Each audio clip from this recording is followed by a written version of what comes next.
ครับภาษาละนาวของเฮามันก็มันจะเรียนยากกันยังนะครับ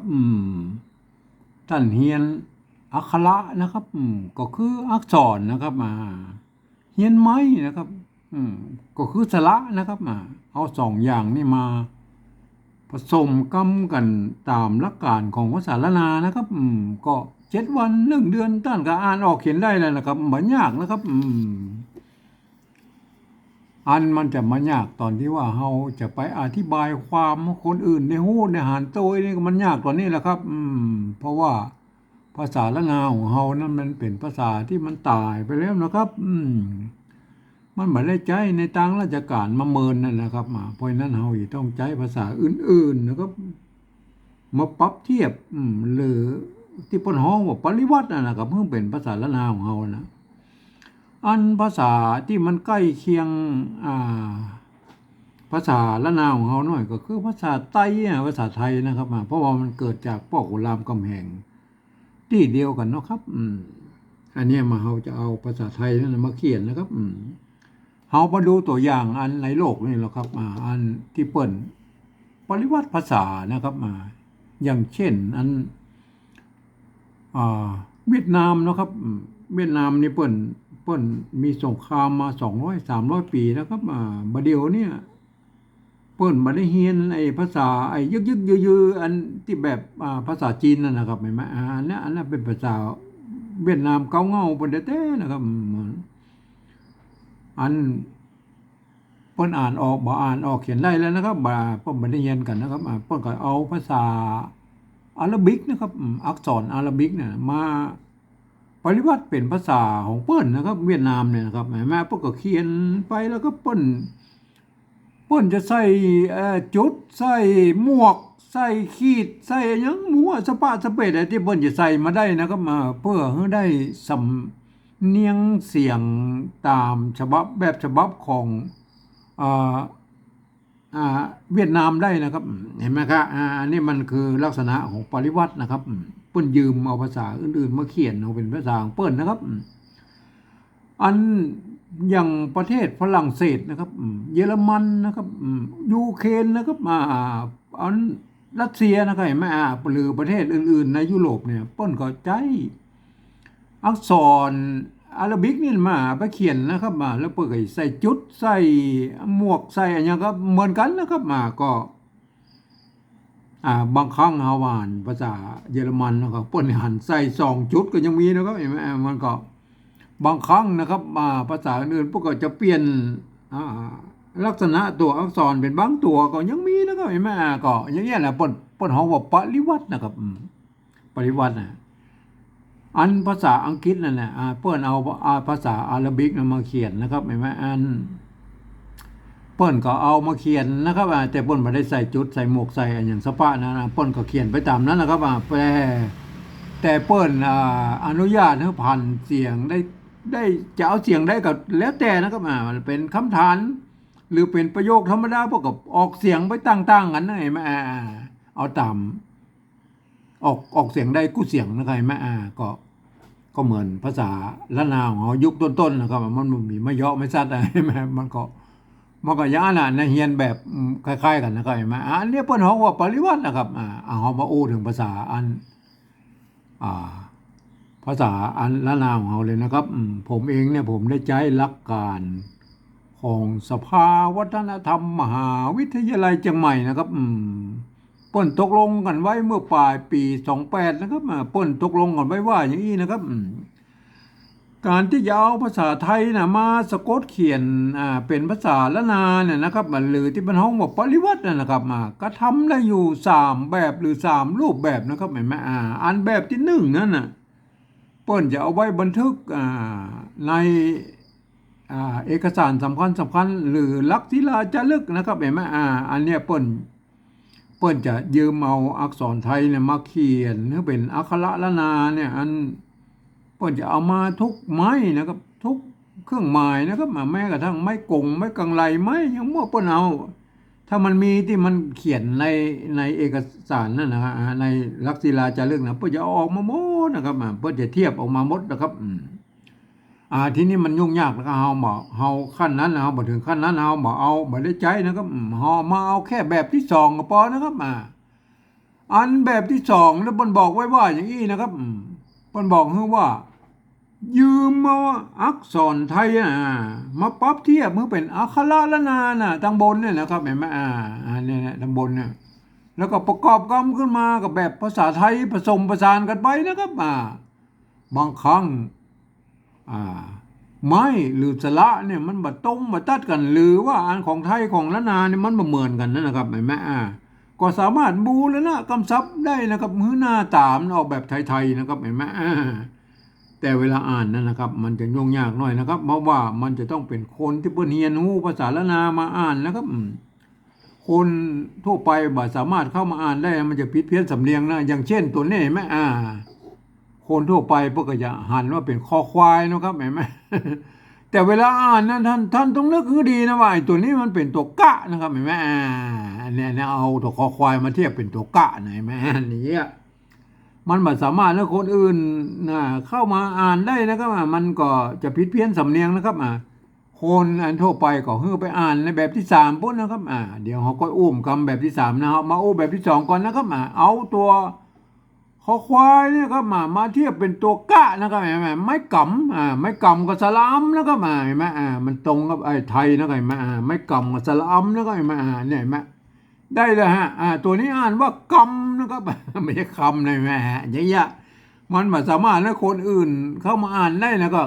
กำนะครับกำบ่อนะครับบ่ออันตัวบ่อใบไม้นะครับเห็นไหมอันนี้ความจริงบ่อเนี่ยมันต้องมีอะกันย่อนนะครับถ้าเขียนเต็มยศมีไม่เยอะนะครับมันถึงจะอ่านว่าบ่อได้นะครับแต่การเขียนแบบนั้นนะครับมันจะไปตรงกับว่าบ่อน้ำบ่อหินบ่ออย่างสปะที่มันบ่อที่อันเป็นเป็นกรรมต่างๆที่อยู่ที่เราจะออกมานะอันนี้มันบ่อไม้นะครับโบราณพวกก็เลยตัดกันย้อนนี่ออกไปอันเหลือก็ไม่กังมนตัวเดียวเนี่ยอันนี้เก้าเงาไปเลยนะครับโบราณเก้าเงาไปเลยนะครับยุคต้นๆพวกก็เขียนเต้าอี้พวกมันมีไม่เยอะนะครับเห็นไหมพวกก็มีก็เขียนเต้าอี้บ่อนะครับบ่อนะครับเขาหูแล้วว่านี่ไม่บ่อเขาก็ใส่ไม่เยอะนะครับบูรณะคำศัพท์เมื่อมันเป็นบ่อเนี่ยครับบ่ต้องมาใส่กันย้อนอย่างนี้นะมันจะเป็นบ่อน้ำบ่อหินนะครับเห็นไหมเขาป้นบะหมี่มาเขาก็เอาเต้าอี้นะครับบ่อเห็นไหมบ่ออันนี้ตัวกะนะครับเอาคอควายมาเทียบนะครับเห็นไหม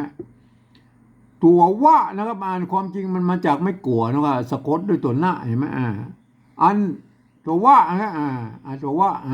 ตัวละนี่มันอยู่เพราะ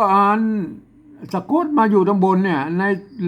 ตามหลักภาษาละนาแล้วเพิ่นบอกว่าตัวหน้าเมื่อสะกดอยู่ตรงบนเนี่ยเพิ่นฮือว่าเขียนเป็นตัวละแตนครับเห็นไหมเพิ่นก็เขียนอย่างนี้นะเห็นไหมเฮาฮู้ว่าอันถ้าแบบที่หนึ่งพวกก็จะเขียนอย่างนี้นะครับอย่างนี้นะแบบที่หนึ่งนะอันนี้เอาแบบที่สองนะครับเพิ่นบอกว่าฮือบูแล้วนะคำศัพท์ได้เฮาก็เอาฮู้แล้วมันเป็นตัวหน้านะครับก็เอาตัวเอาตัวอันเนี่ยนะครับอันตัวหน้าในเขียนใช่ไหมอ่านว่ากวนนะครับไม่ใช่ควรนะครับท่านต้องอ่านว่ากวนนะครับกำบอกกวนนะครับกวนนะครับในกวนอันนี้ตัวจ้าแล้วครับตัวจอจานเลยไหมไม่กานะครับสระอานะครับกำบอกกวนจ่าเห็นไหมมันเจจานะครับมันนี่จ่านะครับเห็นไหมคนทั่วไปมันบอกเข้าอ่านมาได้นะครับเพราะว่าอ่านแล้วแบบพิษสำเนียงนะครับเห็นไหมกำบอกกวนจ่านะครับอันนี้อันนี้ตัวป้านะครับเอายืมตัวพอพานมาเป็นนะครับอันตัวปอปาน่ะตัวปอน่ะในภาษาอันละนาเปิ้นมีสองตัวครับมันมีตัวปะกับตัวปะนะครับเห็นไหมภาษาไทยเปิ้นมีตัวปอปาตัวเดียวนะครับเห็นไหมอันนี้มันเป็นตัวปะนะครับนี่ตัวปะยืมตัวพอพานมาเขียนนะครับกันย้อนนะครับอ่างนะครับเห็นไหมตัวหางหญ้ากับยอยักษ์นะครับเห็นไหมไม่ขอจ้างกับไม่โทนะครับอันเนี้ยเห็นไหมคนทั่วไปมาอ่านว่าพอยเนาะ มันไม่ใช่ครับ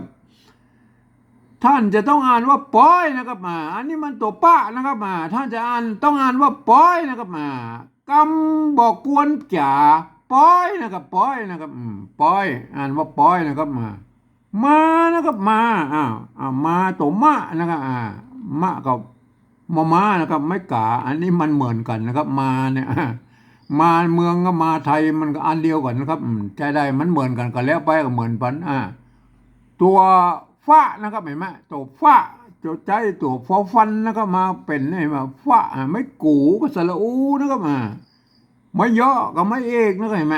ฟู่อันนี้มันตรงกันนะฟู่นะมาฟู่อันนี้มันเต้ากันนะเต้ากับภาษาไทยนะต้านเนี่ยมันเหมือนกันละอ่านเสียงโทพิเศษละมันไทยกับเมืองอ่านต่างกันนะครับตัวตะนะยืมตัวเต่ามาเป็นนะไม้ขอจ้างนะไม่โทนะครับไม้กานะครับตัวหางหน้าก็คือนอนนะเนี่ยเห็นไหมอ่านว่าต้านนะครับไหมอันไทยเพิ่นอ่านว่าต้านนะครับเห็นไหมเพิ่นอ่านว่าต้านเสียงโทปกตินะครับอันเสียงกับเมืองมันต้านเห็นไหมมันเสียงโทพิเศษโทเมืองนะครับวัดประสิงห์บนห้องวัดตีเพี้ยนนะครับเสียงนี้นะครับมันจะอยู่ในระหว่างเสียงโทปกติจนถึงเสียงตีนะครับต้านเห็นไหมอันนี้เทียบมานะครับแต่เวลาอ่านละต้องอ่านเป็นเสียงโทพิเศษนะครับต้านต้องนึกถึงว่าอันนี้มันเป็นตัวตะนะครับไม้ขอจ้างนะครับไม้กานะครับตัวนะนะครับคนทั่วไปมาอ่านว่าต้านต้านมันก็จะพิดเพี้ยนสำเนียงนะครับเพราะฉะนั้นก็บ่สามารถให้คนอื่นเข้ามาอ่านได้นะครับกำบอกกวนจ่าป้อยมาฟู่ต้านเห็นไหมมันต้องอ่านอย่างอี้นะครับเป็นกำเมืองนะครับไม่เก๋นะครับสระเอตัวปะนะครับตัวปะตัวหางหน้านะครับอันนี้เห็นไหมเปิ้นมีเต้าอี้ก็เขียนมาเต้าอี้ก็บ่ต้องไปใส่ไม้แต่คู่เปิ้นแบบไทยนะบ่ต้องไปเรียนแบบของภาษาไทยนะมันเปิ้นบอกว่าเอาอันสอไทยมาเทียบมามันมีเท่าไรก็มาต้อนยกเว้นที่กรรมที่มันสละมันมาตรงมันตัดกันเขาก็บูรณะคำศัพท์เพิ่นนะครับอันนี้มันอ่านว่าเป็นนะครับเสียงจัตวานะเป็นนะครับเป็นเสียงจัตวาเป็นเห็นไหมเป็นอันนี้สำเนียงแบบไตยวนเชียงใหม่นะครับถ้าเป็นไตลื้อนะตังผาเยาตังลำปางตังแป้น่านบนเป็น มันจะขึ้นไปเนี่ยมันเป็นจัตวาก็จริงนะครับแต่ปลายห่างมันจะม้วนขึ้นไปใกล้ๆเสียงตีมันก็เป็น มันอย่างนั้นนะอันอาจารย์นาเชียงใหม่มันเป็นนะครับเป็นมันเสียงจัตวายาวๆลากยาวๆเป็นนะครับเป็นดีนะครับอันนี้ตัวดะกับดอเด็กนะครับไม่กี่นี่มันเหมือนเต้าก็เสียงไทยครับดีนะดีเป็นดีนะครับอันนี้มันลำคาญนี่มันภาษาไทยนะครับก็อ่านเป็นตัวรอเรือนะครับตัวละนะครับเห็นไหมลำคาญนะครับคานมันเสียงคานแล้วมันยังไงต้องใจตัวอันตัวข้าหางยาวนะเปิ้นยืมเอาตัวข้อคนนะครับมาเป็นยืมเอาตัวข้อคนนะครับมาเทียบเป็นตัวข้าหางยาวเนี่ยไหมไม่กาสระอานะครับหางหน้ากับนอนหนูนะครับเห็นไหมอันเป็นลีลำคาญนะครับเห็นไหมเนี่ยมันต้องคำนี้มันอ่านได้ก็ว่าต้องมาสมควรบูรณะคำศัพท์เตื้อนะครับเอาไปอู้กันในแบบสามพวกไหนลำคาญเนี่ยนะครับแต่ตักนะครับไม่แก่นะตัวตะนะครับตัวตะนี่เพิ่นยืมเอาตัวทหารมาเป็นนะครับตัวตะเนี่ยเห็นไหมไม่ขอจ้างไม่โทนะครับตัวนี้อ่านว่าแต่นะครับไม่ใช่แท้นะครับเห็นไหมตักนะตัวตะนะครับอันไม้ซัดกับไม้พัดเนี่ยนะครับไม้หันอากาศเนี่ยก็ตัวกะก็ไก่นะอ่านว่าแต่ตักนะครับไม่ใช่แท้ทักนะครับเห็นไหมคนทั่วไปบ่สามารถเข้ามาอ่านได้นะครับกำบอกกวนจ่าป้อยมาฟู่ต้านเป็นดีลำคาญแต่ตักเห็นไหมมันต้องอ่านอย่างอี้นะครับอันแถวที่สองแล้วครับแถวที่สองนะครับขอนะครับตัวคะนะครับอันไม่ก่อนะครับมาสละออนะครับก็เอาเขียนเต้าอี้นะครับเอาบัดเอาไม้ไม้กางมนเนี่ยบอกมาตัวแล้วนะครับไม้กางมนเนี่ยมันก็บอกมาตัวแล้วเอาเขียนแค่นี้มันก็อ่านรู้เรื่องแล้วในภาษาไทยนะครับแต่แบบที่หนึ่งพอจะเอาไม้กางมนนี่มันมาตัวนะครับไปใส่นะครับอันนี้ขอแล้วนะครับ กับบูรณะคำศัพท์มันหน้าตามเราแบบไทยขอนะครับตัววะนะครับไม่กานะครับไม่กาวงจะไม่กาวงไม่กาน้อยก็คือสระอานั่นแหละครับห่างหน้ากับนอนหนูนะครับขอวานนะไงขอวานดักนะครับอันนี้มันจะออกเสียงตัวดะไม่สัดนะครับตัวกะนะแม่อันก็มันจะออกเสียงเหมือนเสียงไทยนะครับเสียงไทยเปิ้นจะออกเสียงเอกนะครับดักนะครับเปิ้นอ่านว่าดักนะครับอันภาษาละนามันออกเสียงจัตวานะครับดักนะครับเห็นไหมอันนี้เสียงเนี้ยนะมันดักนะครับเห็นไหมดักต้องดักนะครับดักเหียนะครับอันนี้มันเหมือนกันนะครับในภาษาไทยกับภาษาละนาเนี่ยอันไม้เกี่ยนะครับอันถ้าเป็นไอ้แบบธรรมิสารหรือไตลื้อนะครับเพื่อจะใส่ไม้ซัดไว้บนนี้นะฮะกำกับเมื่อมันเป็นไม้เกี่ยนะครับเห็นไหมแต่ถ้าเป็นเจ้าละนาเจียงใหม่ไตโยนเปิ้นบ่ใส่นะครับเปิ้นก็เขียนเต้าอี้นะครับก็อ่านเป็นไม้เกี่ยนะก็อ่านว่าเหียนะครับเหียนะครับก็ไม้เก๋นะครับตัวหะนะครับตัวเนี้ยนะครับอันนี้เขากับโบราณคำศัพท์เขาเป็นแบบเหียไทยนะครับไม่เกี่ยสระเอียไทยครับสระเอียไทยก็อย่างนี้นะครับเหียนะครับเห็นไหมได้แล้วเห็นไหมอันนี้โบราณนะคำนี้โบราณคำศัพท์นะครับขอวานดักเหียนะครับเสียงจัตวาเห็นไหมฮือนะครับฮือตัวหะนะครับไม่เกือนะฮะอันนี้ไม่เกือแบบโบราณนะครับเปิ้นจะเขียนอย่างนี้นะก็เห็นไหมไม่เกือเปิ้นจะเอาไม่กี้มาเขียนเนี่ยแล้วก็เอาคล้ายๆไม้สองน้อนเบี้ยวๆหน่อยก็เปิ้นตวัดอยู่ตรงนี้เห็นไหมมันที่เปิ้นใส่แบบเดียวก็หาม้วนที่ตัวบะเนี่ยม้วนเอาเครื่องหมายม้วนเนี่ยมาใส่นี่เป็นตัวมะไปเหียอันนี้ก็เหมือนกันนะครับไม้กี้นะครับเพื่อจะเอาเขียนไม้สองน้อยเนี่ยม้วนเพราะอย่างนี้คือมันเป็นไม้กือนะครับเห็นไหมอันนี้เป็นไม้กือโบราณนะครับเพื่อก็เขียนอย่างนี้นะครับสระอือนะครับไม้กือสระอือนะครับไม้ขอจ้างนะครับไม้ขอจ้างกับไม้โทนะครับเห็นไหมอย่างนี้เห็นไหมอันนี้ในภาษาละนาเปิ้นบอกมีกันย้อนนะครับเปิ้นก็เขียนกันเต้าอี้นะครับฮือเปิ้นอ่านว่าฮือนะครับทีนี้ภาษาไทยมันหน้าตามในแบบไทยๆน้อยเขาก็เอาบูรณะคำศัพท์มาเปิ้นนะครับก็เอาอ่างมาประกบเหียนะครับเห็นไหมมันเป็นหน้ามันแบบไทยๆหน่อยฮือนะครับออกเสียงโทพิเศษแต่แล้วเห็นไหมอันนี้มันฮือนะไม่ใช่ฮือนะครับคนทั่วไปมาอ่านว่าฮือเนี่ยมันก็ผิดเพี้ยนนะครับอันนี้เนาะอันนี้มันตัวเย็นนะครับอยนะครับตัวยะนะครับตัวยะนะครับเพราะนั้นก็เมื่อมันเป็นตัวยะแล้วมันบ่ฮือมันเข้าใจผิดเขาก็เขียนให้มันแบ่งพวกมันเหียนะครับนะครับตัวนะครับเปิ้นเอาตัวมาเทียบนะก็ไม่เก๋นะก็สระเอนะครับเห็นไหมอันแล้วก็อันนี้อันนี้ตัวหางหน้าก็เย็นนะครับเห็นไหมอ่านว่าเย็นนะครับอันเนี้ยอ่านว่าเย็นไม่ใช่เย็นนะครับเห็นไหมอันเย็นไทยเพิ่งเขียนอย่างอี้นะครับอันเย็นไทยอันเย็นไทยแต่ถ้าเอามาเขียนอย่างนี้มันเราจะต้องอ่านถ้าเป็นภาษาละนาปฏิวัติแบบสองเราต้องอ่านว่าเย็นนะครับยอนะครับเย็นเห็นไหมมันอย่างนี้มันจะต้องอ่านเป็นเอายอมาเขียนนะครับเห็นไหมมันจะอ่านเป็นเย็นไหมเห็นไหมเขาว่าอันนี้มันอ่านว่าเย็นนะครับยอต้องอ่านออกเสียงยอยักษ์ไทยนะครับเย็นนะครับเห็นไหมต้องอ่านอย่างนี้นะครับโปรดเข้าใจไว้ด้วยนะครับที่ใจกรรมยมาเขียนเนี่ยเพราะเหตุผลอันนี้นะครับเพราะเหตุผลอันเนี้ยถ้าเอาใจตัวยอยักษ์มาเขียนโดดมันจะเย็นนะครับมันจะเย็นไหมเพราะว่าคนเฒ่าโบราณเพื่อเอาตัวยอยักษ์มาเทียบเป็นตัวยอตัวเนี้ยนะครับเห็นไหม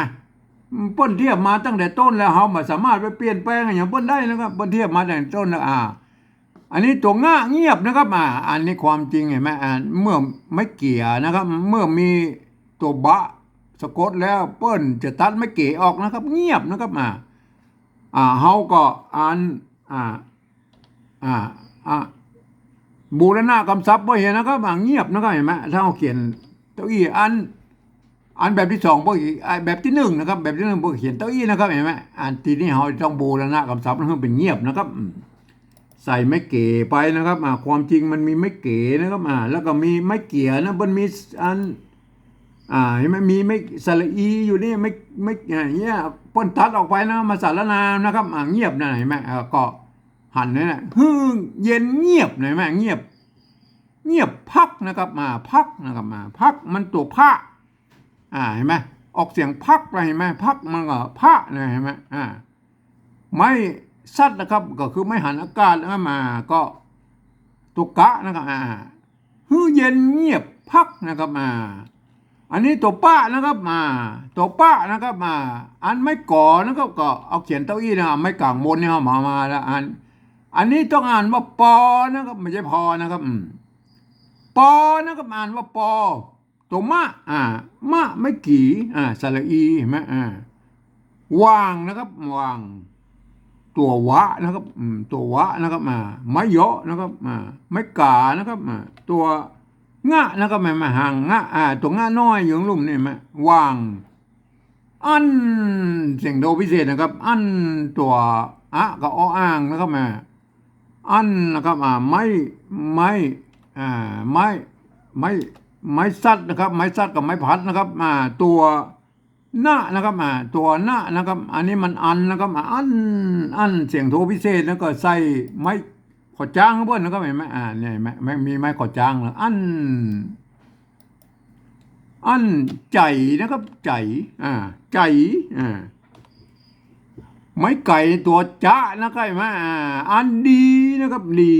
ใจดีดีนี่มันเหมือนละไทยนะแต่ใจเนี่ยมันอันภาษาไทยบนใจไม่ม้วนนะครับเมื่อใจไม่ม้วนเขาก็มูแล้วนะคำศัพท์มันเป็นไม่ม้วนเนี่ยนะครับเมื่อหน้าตาออกไปไทยๆนะครับเห็นไหมใจดีเห็นไหมขอวานดักเฮียเย็นเงียบพัก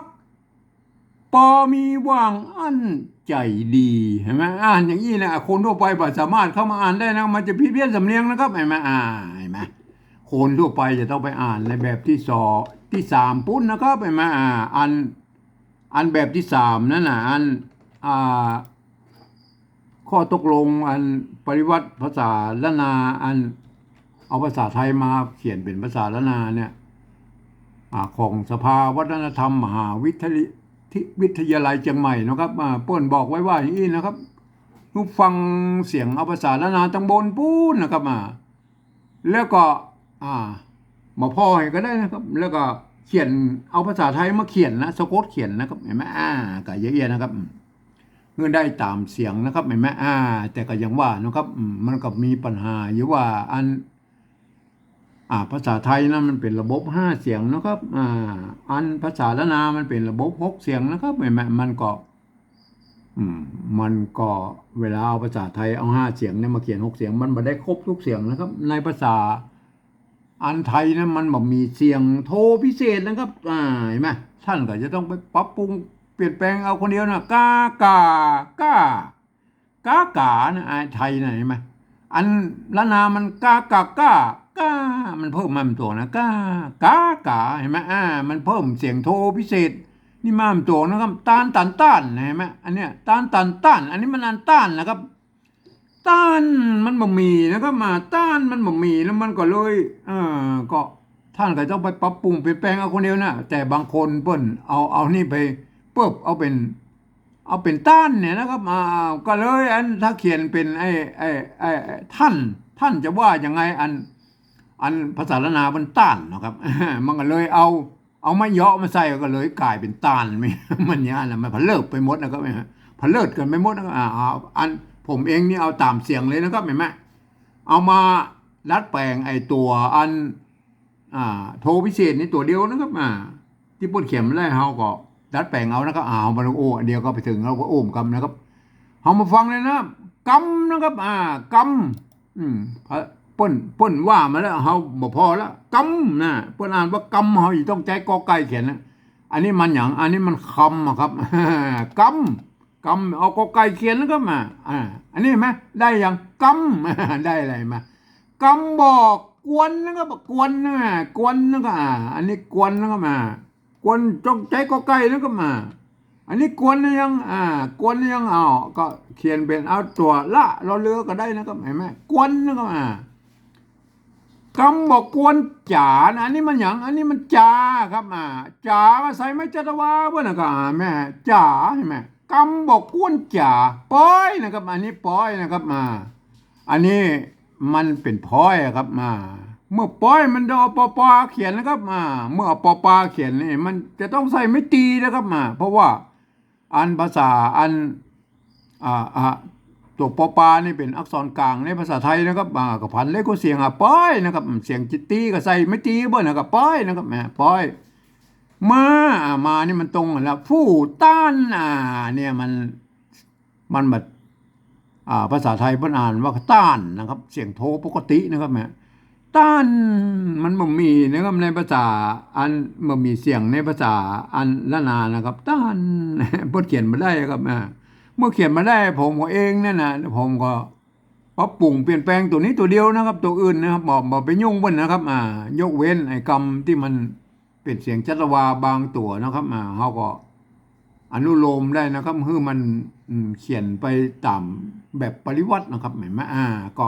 คือมันได้เสียงตามภาษาละนานะครับอันนี้ตั้นนะครับอันตัวผมเองเนี่ยผมได้ใช้จุดประดับไว้อย่างนี้นะครับเมื่อมันเป็นอันนี้ไหนไหมตั้นเสียงโทพิเศษนะครับอันนี้เห็นไหมถ้าเราบอกเขียนนะครับมันจะอินนะฮะ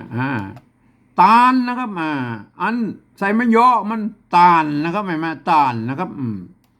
ใส่ไม่โทแล้วครับต้านนะครับอันใส่จุดเข้าไปเหมือนกันเนาะต้านเสียงโทพิเศษเห็นไหมอันต้านนะครับต้านต้านใส่ไม่ตีเห็นไหมต้านตาลเนาะต้นตาลตาลนี่ไหมได้กู้เสียงแล้วท่านจะเขียนแบบผมนี่นะก็เห็นไหมต้านต้านใส่จุดเข้าไปต้านเสียงโทพิเศษนะครับเห็นไหมก็เป็นอย่างนี้นะครับวัดประสิงห์เปิ้นห้องว่าเสียงตีเพี้ยนนะครับไอเสียงนี้นะครับเปิ้นจะใช้ตัวเอียงนะครับการเขียนของวัดประสิงห์นะจะใช้ตัวเอียงตัวนาตัวใส่จุดใส่อะไรอย่างก็แล้วแต่ท่านไปดัดแปลงเอาคนเดียวนะครับไหมในส่วนของกลิ่นสิ่งที่นั่นจะใช้จุดประดับไว้อย่างนี้นะครับต้านเป็นนะครับเป็นอันนี้เปิ้นอ่านว่าเป็นนะเห็นไหมอันนี้มันอ่านว่าอย่างไทยภาษาไทยเปิ้นอ่านว่าเป็นเป็นเอาใส่ไม่จะคู่หรอมันก็เป็นเห็นไหมเป็นเสียงสั้นหน่อยเป็นเห็นไหมมันก็มันมาเป็นนะครับเมื่อมันมาเป็นก็ใส่ไม่จะว่ามันก็เห็นไหมเป็นเป็นเห็นไหมถึงว่ามันจะมีในหลักในภาษาไทยก็มาเป็นยังนะครับใส่เป็นก็ไปเป็นดีดีได้แล้วนะครับล้ำได้แล้วนะครับคานนะนี่คานในภาษาไทยเปิ้นใจคอควายเขียนแล้วก็เห็นไหมเปิ้นสะกดด้วยตัวยอหญิงแล้วก็เห็นไหมก็เขาก็สะกดไปตามภาษาไทยนะครับลำคาญเป็นดีลำคาญแต่ทักนะครับอันนี้มันแท้ทักเห็นไหมมันแท้ทักเขาต้องเอาเต่าเขียนนะครับแต่เสียงตีนะครับแต่เสียงตีก็ใส่ไม่ตีเพื่อนนะครับแต่ตักนะครับอันนี้มันทักครับตักเขาต้องใจตัวเต่าเขียนแล้วก็ตักเสียงตีก็ใส่ไม่ตีนะครับแต่ตักเห็นไหมได้เลยแต่ตักขอนะครับอันนี้ขอได้เลยนะครับข